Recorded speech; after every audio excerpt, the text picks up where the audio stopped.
We have Ravi with us. Ravi, last night we were talking at length about this entire campaign. And tell us about the evolution of Banega Swasth India and its journey, how it scaled up over the years. First of all, thank you NDTV for being a wonderful partner with us for over 10 years now. We're in the 11th season. I recall the initial days when we started with the Swachh bus, which visited few villages in India. We hardly had the concept of volunteerism at that point of time. Very fairly saying, we have 200,000 plus volunteers with us. This is on the top of the 100 partners whom we work with day in and day out. The whole force behind it is basically the state governments, the national government, and the kind of support what we get from our civil society partners. As Gaurav was there on the first panel, he talked about Plan India, Mamta, he talked about Jagran, he talked about many others.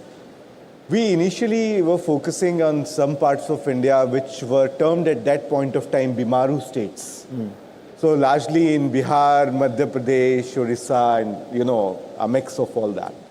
And then the whole concept, there was a discussion where our G20 own Sherpa, Amitabh Kanji, talked about the aspirational districts in India.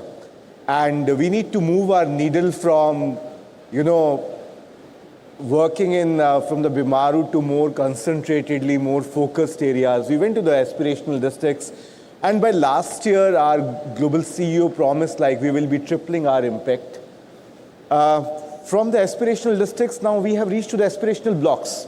The 5 key elements under the aspirational blocks, under those 5 elements, 2 things we are very, very sincerely working on and which are of our, top priority. One is making, in the whole education vertical in the aspirational blocks, focusing on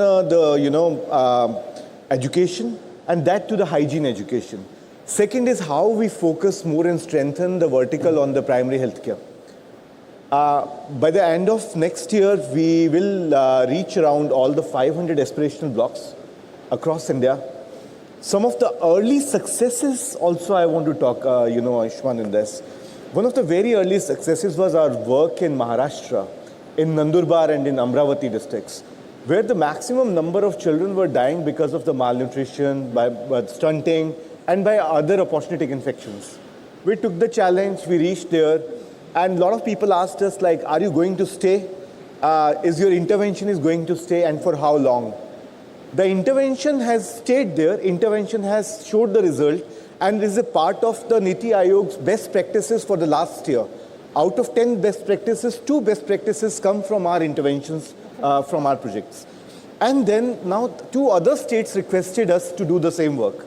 One state is Gujarat, which is Prime Minister's own state, and the second state is Rajasthan. So from Maharashtra, we have taken the intervention to Rajasthan as well as Gujarat. Looking into the success now, there are other states which are also opening up for the intervention.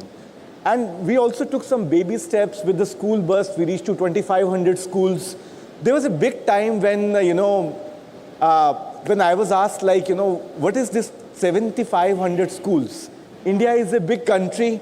It's a big challenge. Can we not scale up? Absolutely. Can we not do it more diligently? And yes, we took up the challenge under the guidance of our leadership and the support from the government and the civil society. And this year, I'm very proudly telling you, we have touched 1 million schools across India. Wow. And amazing. We are able to create 35 billion plus hand washing occasions with these school kids.